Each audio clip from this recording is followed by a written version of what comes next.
Hello, everyone. This is Dr. Stephanie D. Barnes, and of course, we will begin our broadcasting soon.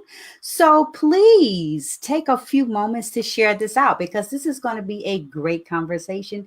And if you've been here before, you know we don't like to have a conversation by ourselves. So let us invoke the power of three. And you can multiply that, of course, but make sure that you invite at least one person to join at least three people. Invite at least three people or share this into at least three groups because we have an exciting show today. We are going to have a first. We're going to have a man in the C suite. So I told you that this is a great conversation for women and a few good men. And we are going to have our first male guest on Conversations from the C suite tonight. So thank you so much for making sure that you invite others. And I'm going to take a moment and do the same thing myself. So I'll be back.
All right. Well, I am back and welcome again to Conversations from the C Suite. We have an exciting show planned for you tonight. I'm excited because if technology cooperates, we're going to have our first male guest in the C suite. And of course, I am your host, Dr. Stephanie D. Barnes, and I want to welcome you to Conversations from the C suite, the girlfriend's guide to being a CEO. And you know, here, we want to make sure that every woman is the CEO of her life because she needs to have a seat at the table. Because great things happen when women are at the table. Not only do we create great opportunities for ourselves, but we create great opportunities for others. And of course, Conversations from the C suite is a power packed hour that provides women a platform to discuss the real issues that affect real women CEOs because we know that life doesn't end when we leave the office. And CEOs, you know, we make great things happen.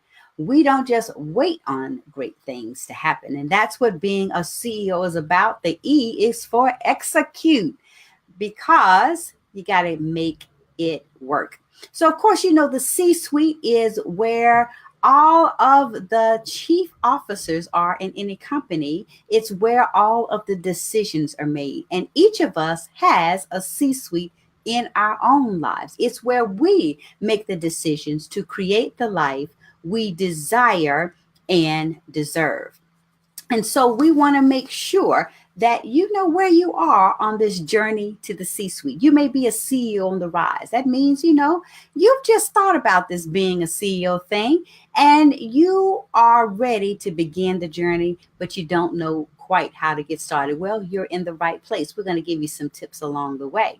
Then you may be a CEO on the move. You've been on this journey to be a CEO, but now you are wanting to take it to an even higher level.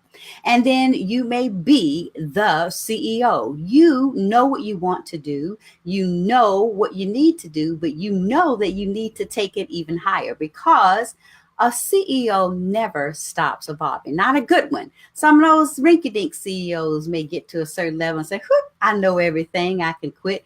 But a great CEO continues to evolve. And so you can always take it to the next level. So here in the C-suite, we want to help you to make those CEO moves. And we know we want you to feel something, learn something, but most of all, you've got to do something. You've got to make those CEO moves. And the first C is to create those circles of influence. The E is for educate and empower yourself to elevate you to the next level. And of course, the O move is to be able to operationalize what you learn to optimize your outcome. So I am excited. Technology is with us tonight, and our guest is in the lobby. And like I say, this is really exciting because it's the first time that we're going to have a man to actually join us live in the C-suite. We've had a few good men to join the conversation, but it's always great to have a man be a part of the conversation, because we know that even though we are women CEOs, we got to work with those men sometimes. So it's awesome to be able to make those connections. So whether you report to a CEO or you are the CEO of a business, you are always the CEO of you. So we want to talk about the strategies that will help you to capitalize on your most powerful asset, the power of choice.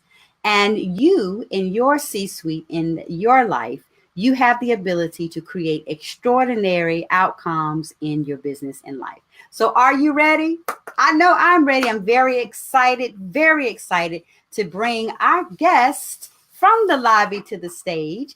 I had the opportunity to meet this gentleman, let's see, about 6 months ago now, I suppose. And I was just amazed by the awesome work that he's doing, because he focuses on one of my favorite topics, and that is love. What would we do without love, right? So I am excited to bring to the lobby, or from the lobby today, Milton Lawrence Jr. He is a Baltimore native, U.S. Marine War veteran, an internationally recognized lifestyle wedding photographer, philanthropist, speaker, and filmmaker. He is wildly gaining notoriety as the go-to digital documentarian and storyteller to niche brands, brides, and influencers nationally and abroad. His inner city life experiences combined with a keen ability to capture and produce, this is my addition, the most beautiful cinematic stories that resonate with audiences from around the world, uniquely positions Milton into a new category of socially conscious philanthropic storytellers. His latest project, Will You Marry Me?, is the ultimate relationship trifecta. Gathering over 1 million collective impressions and 400,000 full episode views, Will You Marry Me is uniquely positioned to change the landscape of successful relationships. So I am pleased to bring to the virtual stage Milton Lawrence Jr. Hey. Good evening, good evening, good evening, good evening, good evening. Sorry for all the technical difficulties, but we are here. We are here. And that's one of the things that as professionals, anytime you're dealing with media, anytime you're dealing with technology, you just got to make it happen, make it roll, because we are CEOs and CEOs make it happen. So I do thank you so much for joining me here in the C-Suite. Welcome to the C-Suite. Thank you so much for having me again. Yes, and you have the distinct pleasure of being our first male CEO to join us here. Wow. So this is going to be interesting. Yes, no, it's going to be fantastic because we have begun our relationship series. And you may have heard during the intro, I talk about making CEO moves. And one of the most important parts of being a CEO is creating those circles of influence. Mm-hmm. And our relationships influence us at home, at work, vice versa. We don't leave home at home, truly, and we don't leave work at work, truly. And we need great relationships in our personal and our professional lives in order to be great CEOs. Absolutely. So last week, our last episode's guest was a woman who has been interviewing men to get kind of their side of the story as it relates to helping us to bridge those gender differences. So she has been interviewing men and shared that research with us last episode. But tonight, we get to hear directly from you. So I'm so glad to have you here. Thank you so much for joining me here in the C-Suite. Well, thank you so much for giving me the opportunity to share from a male's perspective. I personally believe that business is business, no matter what your gender is. But I believe the method, the way you do business does matter, right? It does impact the results that you get, the rooms that you're able to get in, and obviously, ultimately, the results that you're able to get, and that type of thing. And so it should not matter, but the reality of it is it does. It does, because, one of the cool things that one of the things that can be cool is when we recognize that the differences are just simply differences and don't have to be barriers. They're just facts. Yes, it's just facts and just things that that we deal with or overcome and leverage actually in order to maximize our relationships. Right. So we always start when we bring a guest to the C-Suite. We start with the who, the what, and the why. So of course, I've shared generally your bio, and we're going to talk some more about this "Will You Marry Me" series, because I've been waiting to discuss this, because I truly believe that the work that you're doing is incredible. I've shared this with you, but it is a truly beautiful way to talk about love, but not just talk about it from the romantic happily ever after perspective, but really looking at what makes love successful. So we're going to talk more about that, but I want to start with the who, the what, and the why. So tell us, who is the real Milton Lawrence Jr.? What do you do? How did you get into what you're doing, and why do you make the CEO moves that you do? So I'm originally from Baltimore, Maryland. My mother's side of the family is from the Carolinas, and my father's side of the family is from Trinidad. Coming out of high school, my oldest daughter was on the way, and so I decided to go into the Marine Corps. So I joined the Marine Corps, served for 8 years, and in that 8-year period, I was sent overseas, and we had to take care of business over there. And then when I transitioned out, became a defense contractor. When I became a defense contractor, I did that for about 3 or 4 years before my sister calling and saying that, hey, mommy's not doing too well. And so at the time I served most of my career out on the West Coast, specifically Southern California. And so, and I take my hat off to everybody that's in California right now dealing with the fires and things like that, because many of my friends are still there. A lot of the relationships, as you talk about, Dr. Barnes, are still there. And so they impact you, although you're not there, And so I've gone through those fires and that type of thing. And so I'm very sensitive to that.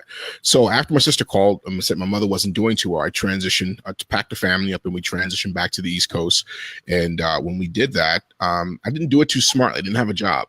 When my sister said, "Hey, mommy's not doing well," I just kind of had a blank. Yeah. I kind of drew a blank. I just came. Moved back to the East Coast, and when I moved back to the East Coast, it took me about 4 months to get back on contract as a defense contractor.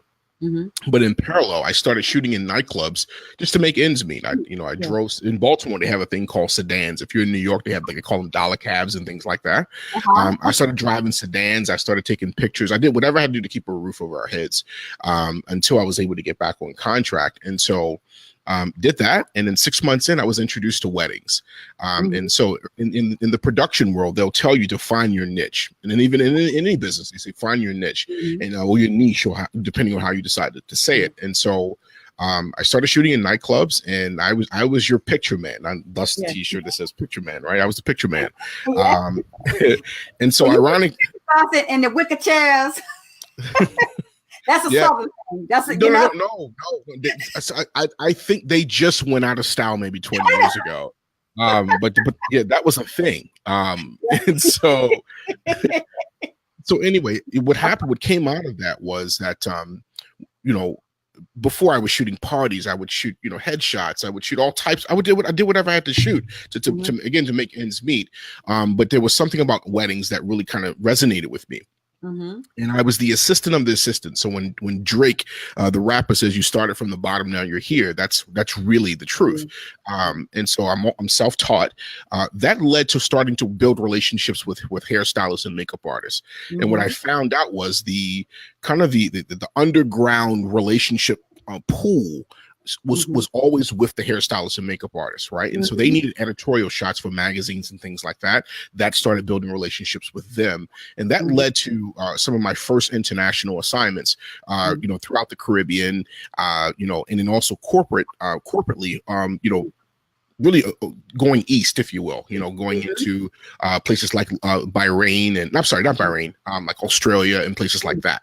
And so what happened was probably about 4 years in, people started asking for the natural progression in photography is, if they think you do photography, then they think that you could do video as well. Right. So people started asking for video. And so that led to now starting to provide video production support for many of my clients. And again, these were brides, these were brands, these were just ordinary people who wanted to have their stories told. And they wanted to be told in a unique way so that they could come back to either archive them or to be able to use them for promotional purposes. And so again, that led to that. And we kind of ran from there. I went to a retreat, and I'm a huge proponent of continuing education. Seeing as though I did not come from a formal photography or production background, I went to a retreat called the Coterie Retreat, which is held by Munaluchi Bride, and my work has been featured has been featured in that magazine multiple times. I went there, and at that point, I had no context to how well wedding photographers were doing.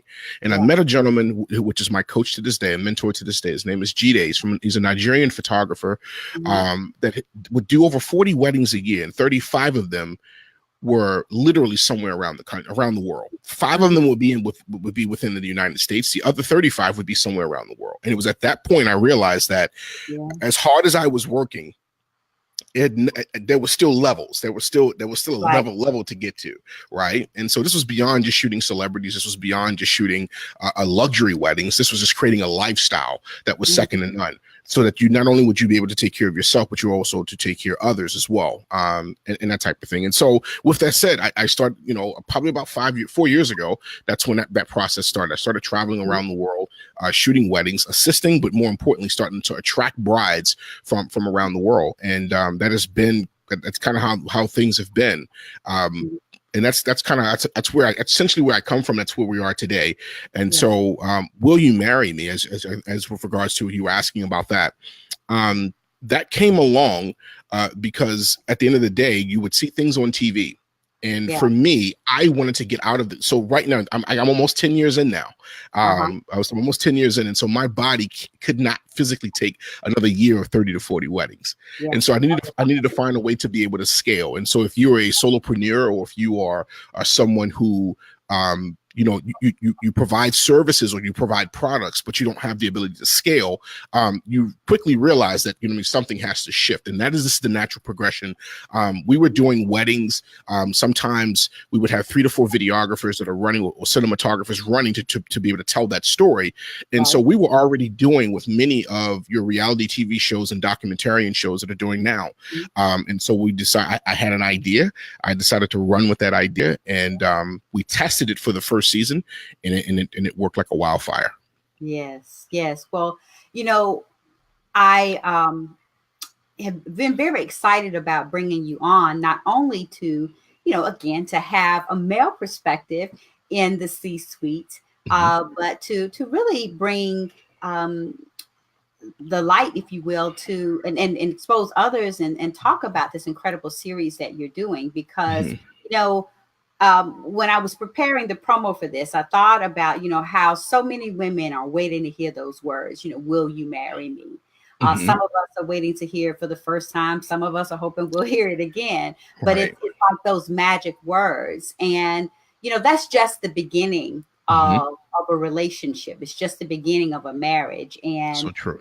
And the wedding even, because a lot of times, weddings can be, really stressful. They're great big productions, and and it's truly an experience in and of itself, but it's just the beginning of the relationship. And one of the beautiful things about what you do with the series is you get to go behind that mask, so to speak, and you get to hear, what led him to say those beautiful words that so many of us are waiting to hear, the will you marry me? And then to hear her perspective as well, and really delve into the relationship part of the marriage. Because I think a lot of times we get focused on the material aspects, what you see when people are out in public, the dress, the image, but we don't really talk about the relationship. So absolutely.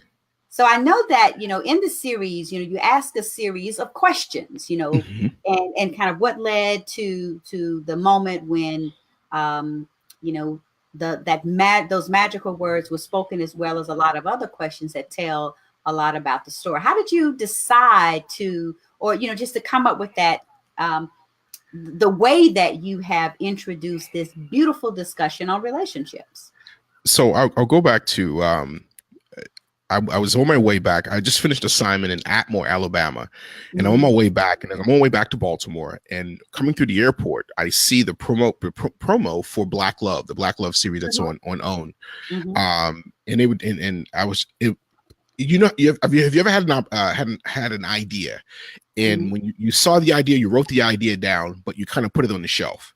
Yeah. And what it was is I had never seen mainstream my idea, a template of my idea mainstream. And so I said, I'll get around to doing it. And this is it was one of those scenarios where when I saw it, I said, that's it. That's exactly what it was really simple. 2 people sitting on the couch. This time it was celebrities, and they were asking questions. What made it different, what makes Will You Marry Me, the Will You Marry Me show, different than Black Love and any other docuseries that's out there, is that we really dive into the defining moments, right? And so all of the shows that were on WeTV and Bravo and all the various major networks, they were all dealing with the conversation after he said, "Will you marry me?" Right? It was after that point, and how do you stay together after that point? But nothing ever talked about his defining moments. And so I believe we have taken, I personally believe, prior to the show, that we have taken those words, "Will you marry me?" and literally they think that the conversation starts there, and it really doesn't. So as a man, that has been married for what, almost 13 years, and been in a relationship for 18 years, I personally know that there's some defining moments that happen, right? And so there's 2 defining moments. The first of which, when he decides to make you his girl, and if you're in a same-sex situation, it's when you guys become partners, right? And there's a second defining moment when he decides to make you his wife. Now that that plays out when he says, "Will you marry me?" But there's something that happens to us intuitively as men that we say, oh, something she did, something happened, okay? Yeah. And it could be a combination of a myriad of things, but that's what makes the show different. What we learned after shooting the first season, because we just wrapped up season 2, first season was 6 episodes, season 2 was 17. After shooting season 1, what we learned was not only did he have a defined norm, so did she. Yeah. And so if she had gone through some things in her relationship and previous relationships leading up to him, there had to be a time when she allowed him to come in. For her wall to come down in order for this to happen. And so what I found is if there was a previous marriage or previous long-term relationship and things are not working out, typically it's because those walls are not, you're still carrying that baggage from the old relationship and you haven't allowed that person to come in, right? And then for him, in many cases, when as a wedding photographer, one of the things that I would do is I would as a vetting process, I would always ask her, what do you think his defining moment at this point? At that point, I only shot heterosexual marriages, right? And so I would ask during the vetting process just to ensure, because I never wanted to, a bridezilla. So I would ask her, hey, what do you think his defining moment was? To asking you the big question. And typically she would answer the question, oh, he loves my greens. He loves that I take care of the kids. I was there for him when he was going through his roughest point, and that type of thing. And I said, okay, well, cool. Then I go and ask him separately. What was your defining moment when you knew she was the one? And they think I was asking the questions. I was trying to get to know them. I was asking the question because the worst thing I wanted to do was to shoot your wedding twice. Yeah. If you catch what I just said, if I gotta shoot your wedding twice, that's probably not a good thing, right? Yeah. And so I didn't want to do that. Now I'm not playing marriage counselor. I'm just being real. I did not want to get to the wedding day and realize that this is no. In my spirit, no, this ain't gonna work. So anyway, and nine times out of 10, Dr. Barnes, their answers weren't the same. Yeah. She had some eloquent answer, and his was very, very simple, right? Yeah. I want to say probably about a third of the couples got it right, and it was this excitement once they figured out that was right. And to me, that was the show. That in and of itself was the show. And so that led to now starting to ask more relationship type questions to see how much, see how well they're on the same sheet of music. Now, we're not talking about what's their favorite color and things like that, but we start asking questions like, for an example, who's the neat freak in the relationship? Yeah. Right. And we asked separately. Right. And so, who's better with money? Who's the pack rat? And things like that. So we start asking some of those fun questions. Who came on to who first, and so forth and so forth and so forth. And so that's kind of where the show came from, and that has grown into probably about a 35 to 45 minute series of questions when it's all said and done. And then what makes it different is we bring in the wedding cinematic value to it that most documentarian shows don't have. Normally, it's you're talking direct to camera, or you're talking off camera. We bring in some of that B-roll from various cities. Now, season 2 was shot over it was 8 different cities, 4 different countries. From season 2 was Jamaica. We had Toronto.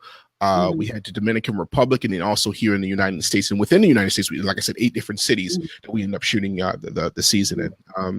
Season 2 also features Grey's Anatomy, Isaiah Washington, HGTV's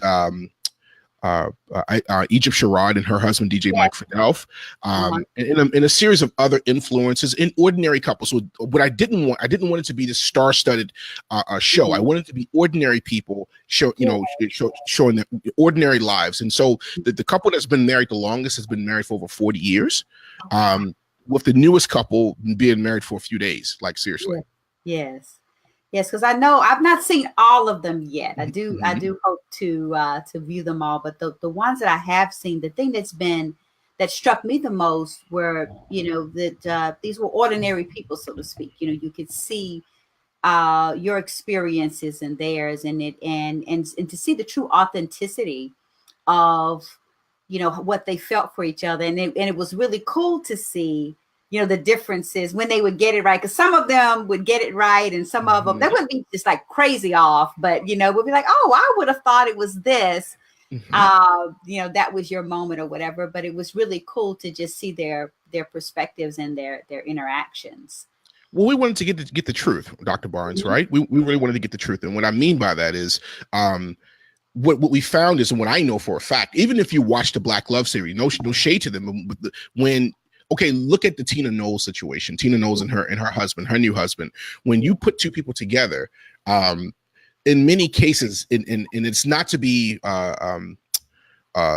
malice or anything like that, but a lot of times people will say what they think they need to say to keep peace or whatever the case. And in her case, she went to totally different. She said what she felt, and that was it was what it was. Well, we separate the couples, so now there is no barrier.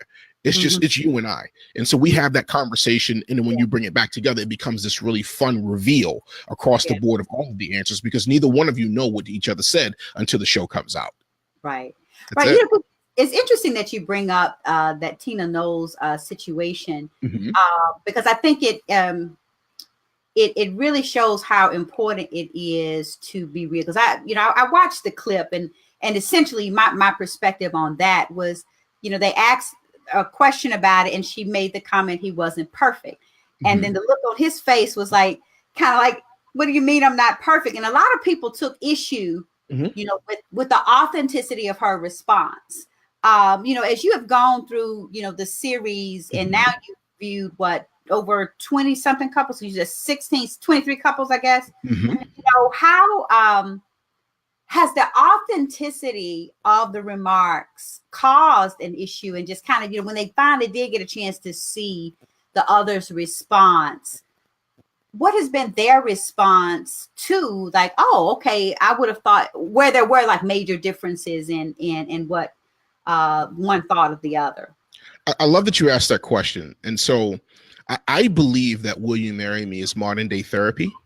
See, one of the hardest things to do, two hardest things to do, is number one, get men to talk about what their feelings are. And then number two, it's really hard to get couples in general to accept fault for their own ish, right? And that type of thing. And so what I believe, even as doesn't matter what side of the coin you stand on with the Tina Knowles situation or any of the interviews that we've done, what it does is it forces you to reflect. It forces you to self-evaluate, what's being said and what you thought you were doing good, right?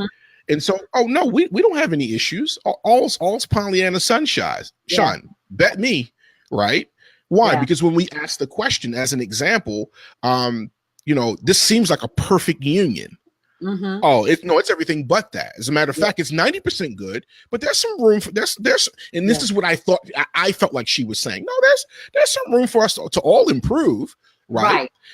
So I don't want to sound like I'm straddling the fence. I also see it from a man's perspective. Right. I also see it from a man's perspective. And so we never, ever, and I believe this to be true, whether you're on TV or not, you never want to position yourself where you demeanor the other person, especially, in person, if not, on TV where millions of people are watching.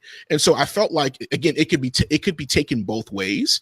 And so it depends on, what side of the fence you decide to stand on as to which, which perspective you decide, which side you decide you want to go with. But again, I saw it from a man's perspective, and I also saw from, I think it was a really simple tongue in cheek kind of thing. No, he's not perfect, and neither is anybody. No, neither am I. Right.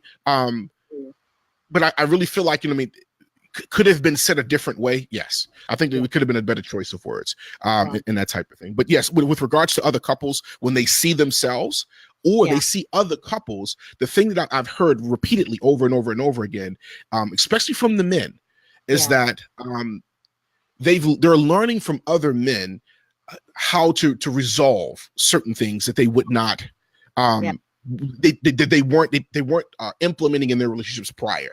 And so it becomes modern day therapy without actually sitting down in front of someone and spilling the beans. Yeah. Right. Because that's the thing that I've loved about every episode that I've seen is, it really gives you an opportunity to to just hear different positions on conflict. Mhm. Because I remember the one that you showed in Newark, Yep, which in New was Jersey. In New Jersey, yep. in Jersey. One of the things that really struck me was about how the couple talked about dealing with conflict, and that they had to deal with conflict because I think she was getting ready to leave, storm out, and basically he said, no, you got to stay here and talk to me because you don't know if you'll come back. Anything could Mhm. happen, and it's important for us to face our issues and talk through them. And that was a defining moment, I think, for her, in realizing that she couldn't run out on problems. Right. And so that was just a really poignant um, episode, in just really, I think, getting us all to think about, well, how do we handle conflict, and what do we do when we don't like something? Do we run off, and how do we deal with that?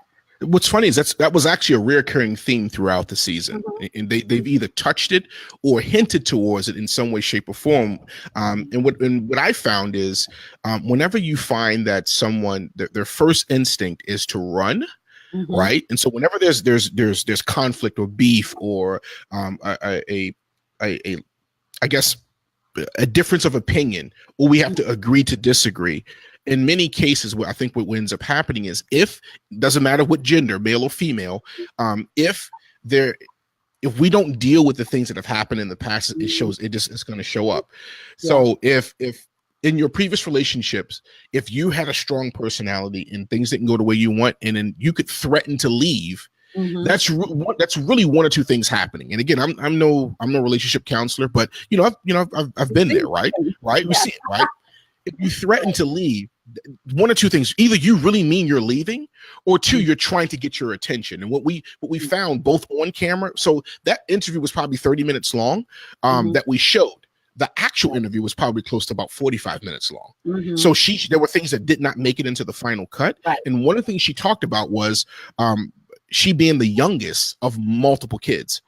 And she was used, I think she's the only girl, I believe, to Cora, and she was used to getting her way, and so Yeah. she could pout, kick, throw tantrums, and that was going to give her way. And for the first time, she had a man in her life that wasn't going to bow down, and not in a way where he was trying to um uh, uh make her submit or something like that. It was more along the lines is, I'm here with you whether you decide to run and leave, Yeah. or if you decide to stay. I'm going to be right here. I'm not going anywhere. Right? We're Right. going to deal with this one way or the other.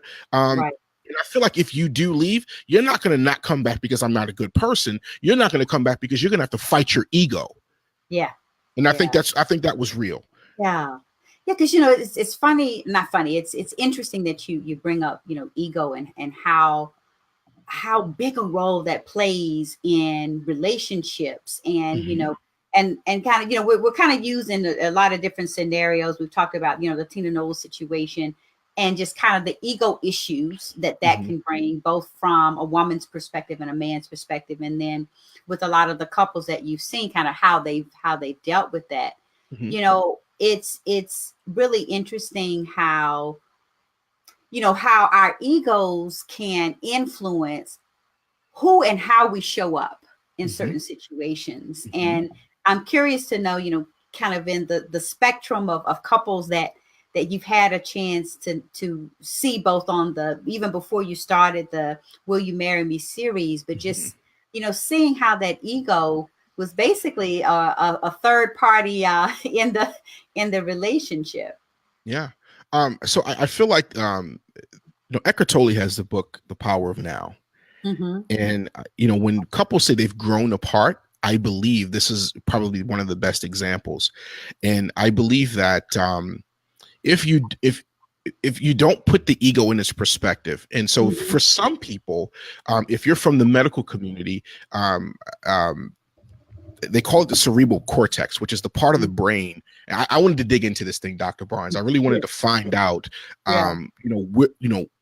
what this thing is. And so there's obviously two parts of the brains. One is the cerebral cortex. There's a book called the 12-week year, where they really dive into this. It's a phenomenal book. It's really within the first 3 chapters where they talk about this. And I think it applies to our relationships in business and just in life.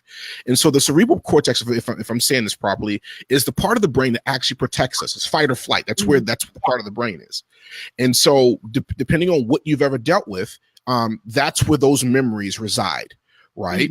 And so whenever you deal with business, whether you're dealing with relationships, you're dealing with your children, or you're dealing with something that you think that you're in fear, either that part of the brain is going to control you, or the what is the front?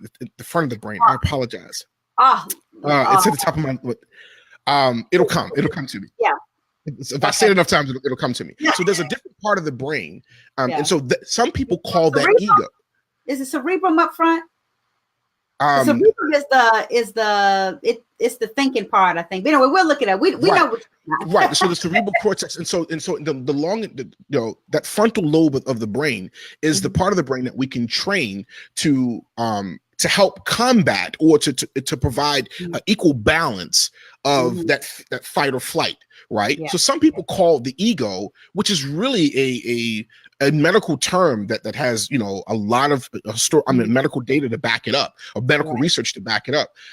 It plays out, and it plays out a big time. And they actually sometimes even play out as if it's a third person, when the reality of it is just you. Now, here's what's cool, and I think it's really, really important to note, and that is that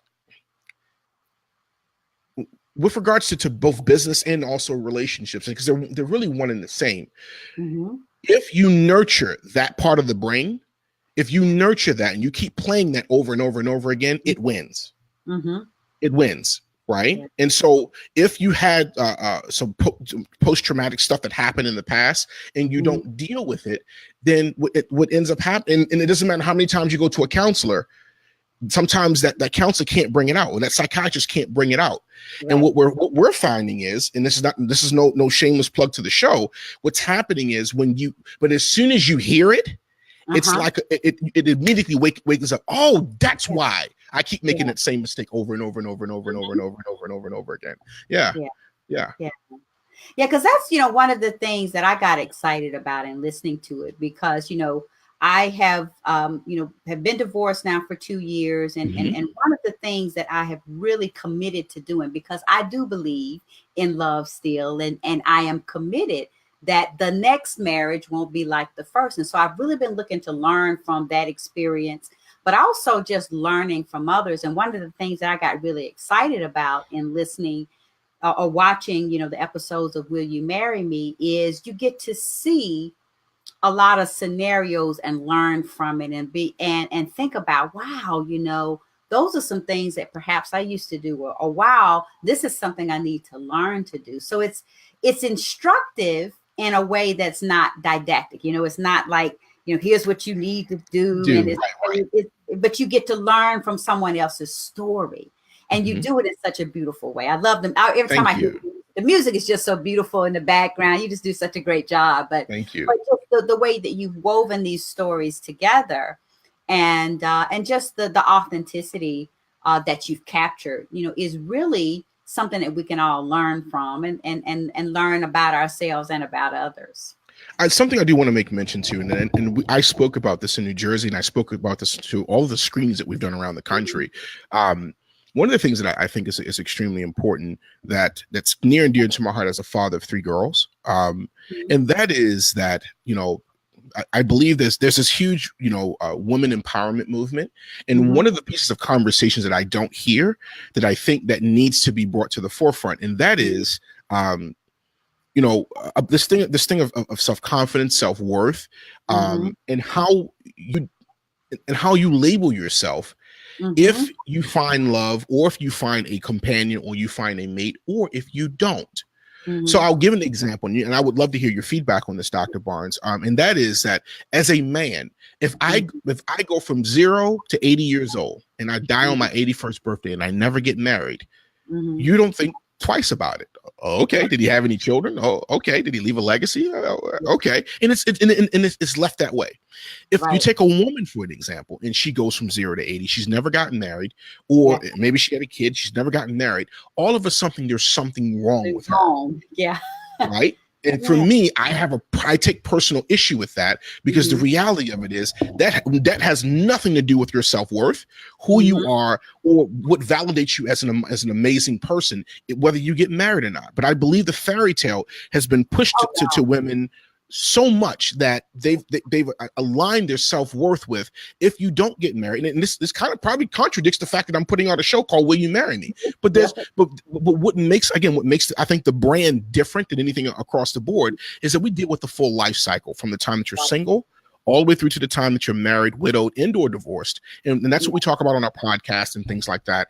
And so I wanted to bring that point up, because I think it's extremely important. Because I think that is so key, because like I said, even when I described, and I thought very hard about this, and even when I was doing the program, it was talking about the magical words, even using that term, the magical words, will you marry me? And truly, women, I think, are somewhat socialized, and then pop culture influences us to put so much emphasis on the fairy tale aspects of being married happily ever after. So true. And I think about, we've just had the royal wedding. We have two, but there was a lot of emphasis on Meghan Markle and Prince Harry, and just the whole fairy tale aspect of that, the literal fairy tale aspect of her finding her prince and so forth. But we a lot of times internalize that expectation that it must be a part of our identity, right? Because on the one hand, it's in order. I mean, when you look historically, women were defined by their marriages, their husbands. I mean, that's how they had rights in society. It's how they were able to have access to anything. And then because an unmarried woman was unprotected until she was married, and then she got certain rights that was subject to her husband. Right. So we're not that far removed even from that culturally, even in American culture, and then in many other cultures that still remains so. Because I know I traveled to India last year for a women's conference, and that was kind of one of the things that came up about just how it's 2018. And women in India, just some of the issues that they're facing, and just even biologically, women outnumber men to such a great degree. It's a much even bigger issue. But getting back to, I think, your original question, I mean, you can tell I get really, really excited about this. No, but this is good. These are conversations that need to be had. Just like we need to see more African American families, because we've never seen us on TV. We've never seen series with us, portrayed as positive. Even with our issues, we've never seen it. So these conversations need to be had. I love the fact that we're talking about it. Yes, because I think even from my perspective, as I said, I've been very introspective and just really trying to learn in these past 2 years. And I know even for me, I'm educated, accomplished, and, in many respects, independent, financially independent, and all of this. But even still, a huge part of my identity was my marriage and being married, and, having to make that shift to not having that identity. Excuse me, I'm sorry. I've gotten hot in here. But excuse me. Having a little personal summer. No, I got you. I understand. But that is something that I think society expects of women. We expect of ourselves, and sometimes we don't admit that. And it creates it creates all of these issues. In that, I know for me, I held on to the fantasy of the marriage much longer than I held on to the reality. Wow. And it was largely because of this, well, I'm supposed to be married and I'm supposed to be successful, and this is part of what success is. Right. When the reality of it is, in my opinion, one doesn't have anything to do with the other. I think you can decouple the two of them. Your success, it does not. It feels good, right? When everything aligns up. But if it does not align up, it does not mean that you're not successful. And one of the Right. things that I really, really love that's happening right now, pop culture, as you alluded to earlier, is the reality of it. Reality TV, as ratchet as many people may think it is, there are parts of reality TV. So it's being reintroduced, right? It's being recalibrated, if you will. Let's take reality TV from not a Atlanta Housewives situation. Let's now or LA Housewives. Let's look at the Red Table Talk with Jada Pinkett and her mother, right? Gosh, that's reality TV. That's real, right? It's not scripted at all. They have some topics, but it's a very candid conversation about love, marriage, relationships, things that women deal with, things that couples deal with, and things like that. And when you start seeing couples like Will and Jada, again, I think you see the recalibration of, you know what? They've been together for as long as they've been together because at some point they told the truth. And I love what they both said. It wasn't, I got to the point where I realized you hear couples say all the time, he is my everything or she is my everything. And when you realize you get to the point where, you know what, there's no way for you to be everything to any one person. You can't. It's not even possible. And so you're setting yourself up in your relationship, in your marriage, up for failure if you try to be everything to everybody. No, I'm not the source of your happiness. No. I'm here to complement it. You're the source of your happiness. And I believe it when both of us are in that same situation and we come together, still recognize what has been taught. We have to recognize the fairy tale. You can't just put it away because that's what we've been taught. Recognize it for what it is, but don't define yourself by it. And I know it's a hard mental shift, but I believe once that shift is made, I believe relationships become stronger immediately. Because, I think about, how, scripted television or scripted movies even, and just kind of the tradition of romantic movies, and I always think about Jerry Maguire, You Complete Me. That was such a, there was so many people that, that line resonated with.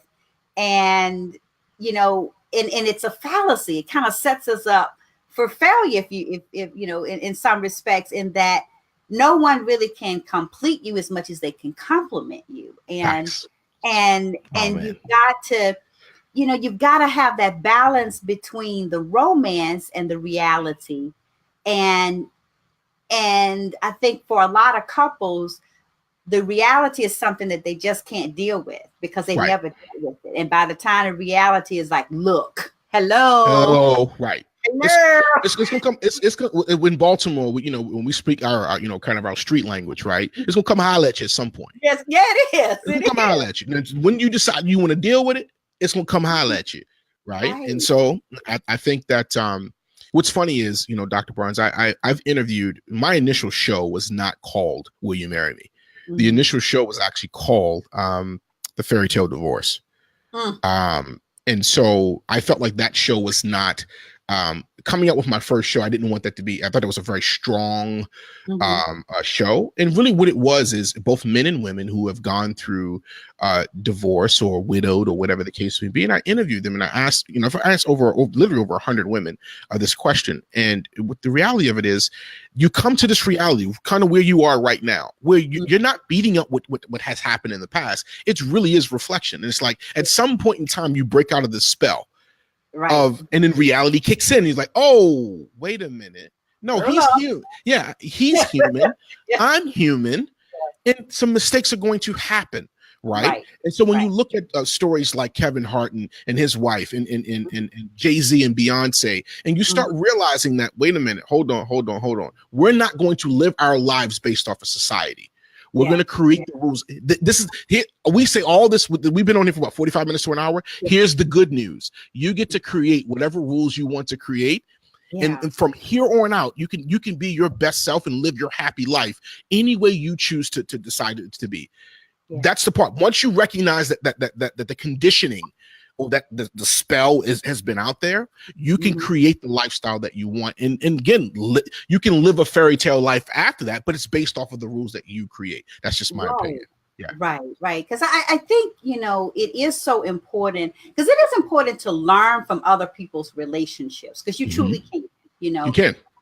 but the truth is, a lot of the relationships we're learning from are not the real relationships. We see the representatives that show up, and we see Mm-hmm. the perfect part of it. We see when they're smiling, and that's what we make our models off of, rather than, as you say, being courageous enough to make our own rules. Because one of the things I often reflect on, my first husband's parents have been married for over 50 years, right? Mm-hmm. And my parents divorced when I was 10. Mm-hmm. And so I really admired his parents, Okay. because they had been together that long, and they, by all accounts, seemed happy, and they enjoy each other's company and so forth. And so that's what I wanted to recreate for Sure. us. Right.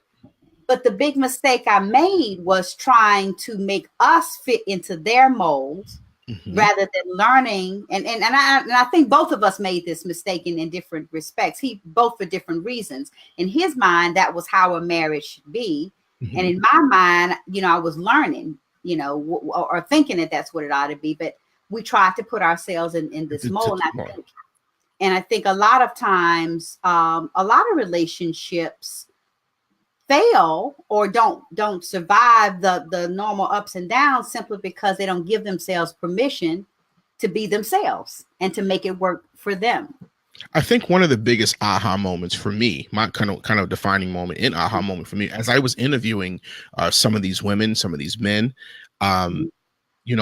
specifically in the African American community, when we see people that are together for 30, 40, 50, 60 years, I had no less than 10 of them tell me I stayed together because of the cultural rules, not because, no, my love for him never changed, or my love for that person never changed. It was that you just don't leave.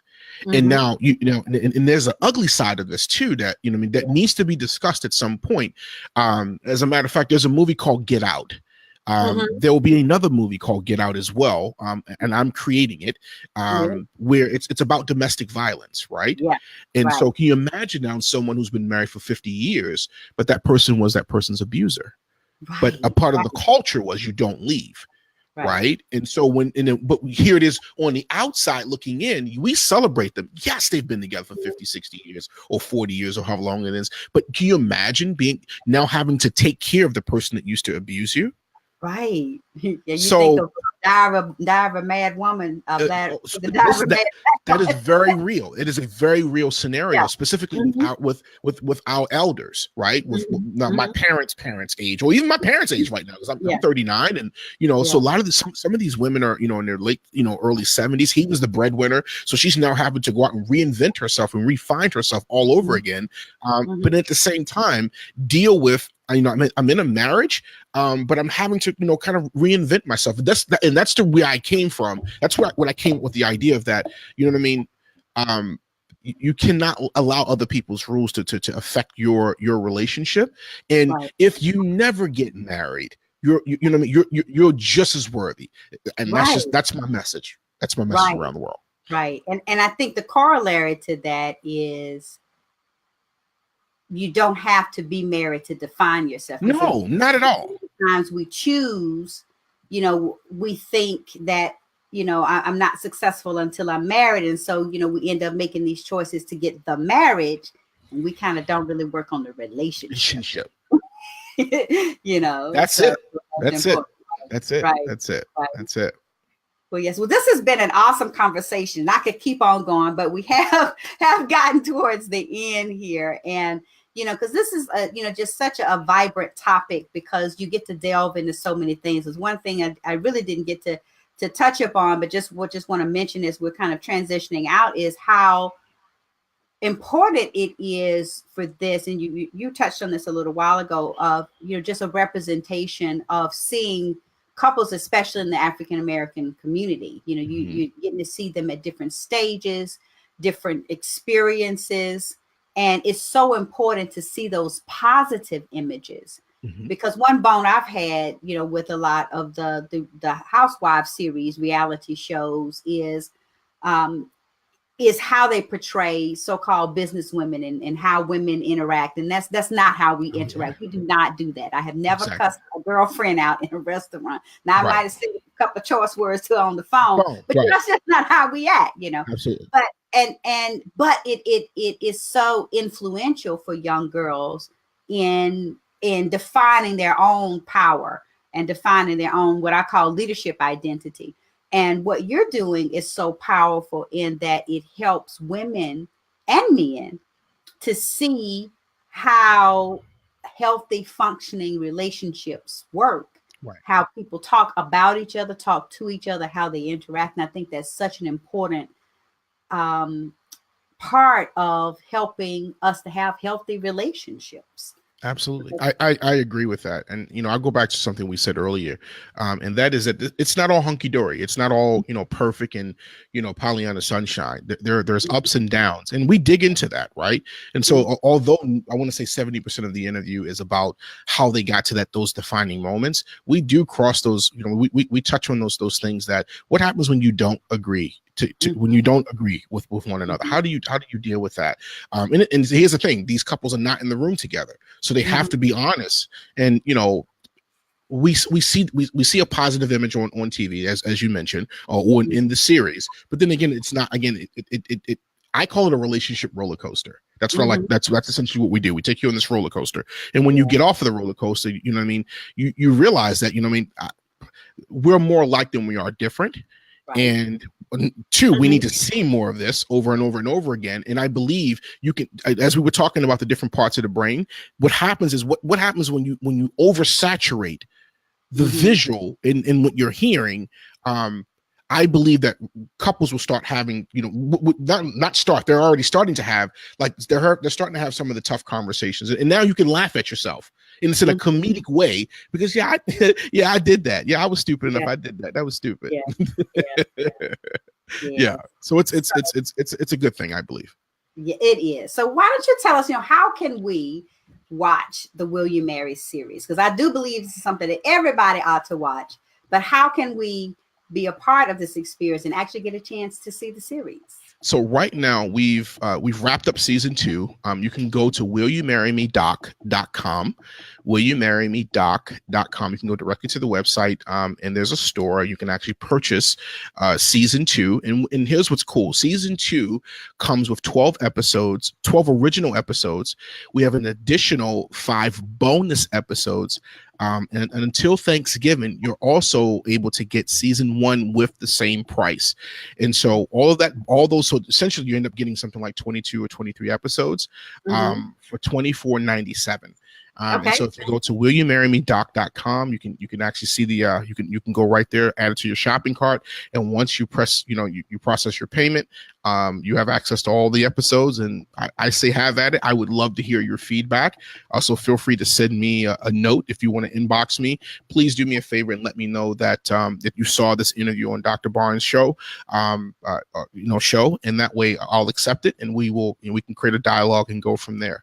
Yeah. Yes. Well, I put it up on the screen. willyoumarrymedoc.com.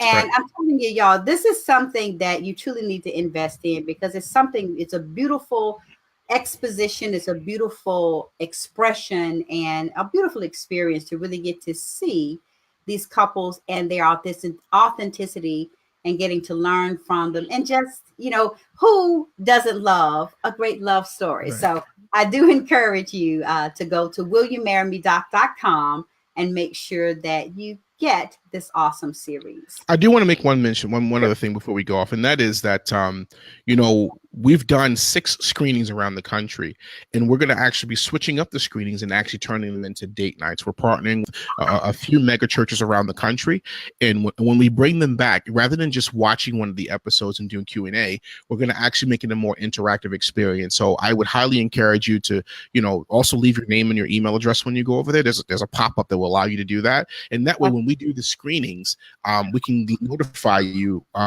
when that's happening, so that you can come to one of the date nights and bring your bestie, bring your boyfriend, bring your husband, bring your boo-boo thing, and we're gonna sort you out. And so rather than so we'll actually do a live Will You Marry Me interview, but the crowd would be it'll be more of a crowd interaction type of Okay. thing. So it'll be a lot of fun.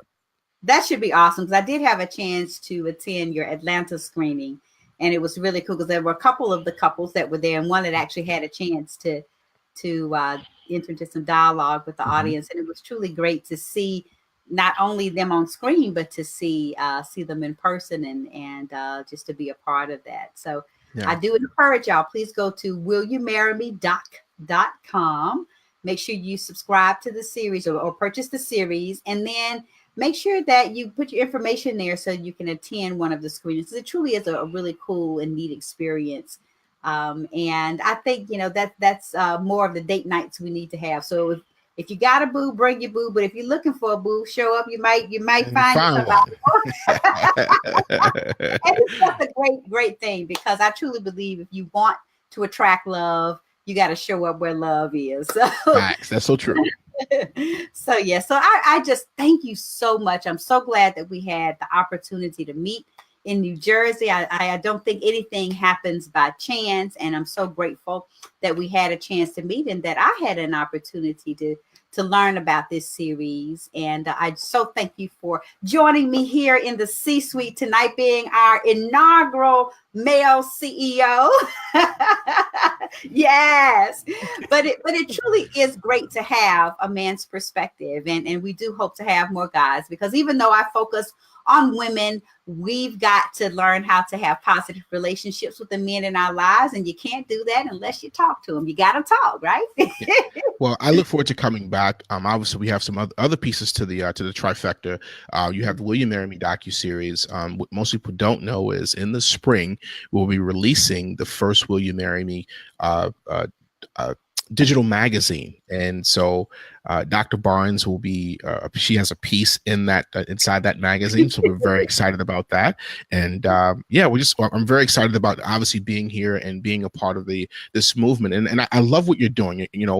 I really do believe in the woman empowerment movement, but I also say, and people always get upset with me when I say it, but I'm going to say it anyway because I think it needs to be heard, and that is that don't leave us behind, don't leave us brothers behind. That is so true, because it's so funny you mentioned, because on the last episode I made the statement reflecting upon a gentleman who was talking about feminism, and one of the things that he said is that feminism, which is just generally means the empowerment of women and making sure that women have the same rights, is not going to be successful until you have men as part of the discussion, and men have to be a part of this.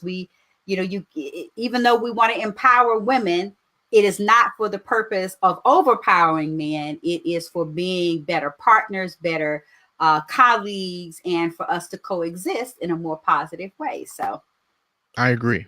I think it's a perfect way to wrap this thing up. I think you're 1,000% right. All right. Well, thank you. So before we start into something else, because clearly we've got a lot we can discuss, I'm going to go ahead and wrap this up, because I certainly appreciate your time. Thank you so much for joining us. And we look forward to having you again later on in the C-suite. So again, thank you so much. Thank you, Dr. Barnes. You guys be blessed. All right. Well, I hope that y'all enjoyed this episode. I tell you, this is truly a powerful conversation. We truly could have continued this for a whole nother hour, because there's so many things that we need to talk about, men and women. There's so many different perspectives. And, one of the things that I am committed to, I always say, I work with women, I help women and a few good men to be the CEOs of their lives. Even though I focus on empowering women, men have to be a part of the conversation, and we have to be able to engage them. And I'm so excited that this episode was preceded by Dr. Pauline Crawford Omps, who is dedicated to bringing men into the conversation, because the more open we are to hearing different sides, the better our perspectives will be. It doesn't mean we have to change, but it does give us a more rich and full experience. So I just want to thank y'all for joining us tonight. And of course, tonight's episode was brought to you by Deciding on Joy, my journey From Breakup to Breakthrough in 30 Days. And of course, that was written by yours truly. And it is such a critical part of this whole discussion on relationships. And you can go to www.decidingonjoy.com to get your autographed copy. And of course, it is available on Amazon. And I'll just say, one of the reasons that I committed to writing that book, and one of the reasons I believe it is very powerful, is because it truly is an introspective look at how do you make the decision to get from breakup to breakthrough. So I just want to thank all of you for joining me here in the C-suite.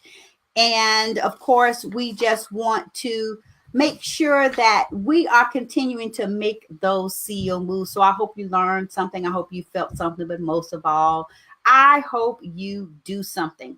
And of course, here in the C-suite, we want you to create those circles of influence, educate and empower yourself so you can elevate your life and operationalize what you learn to optimize your outcomes. Because whether you report to a CEO or you are the CEO of a company, you are always the CEO of you.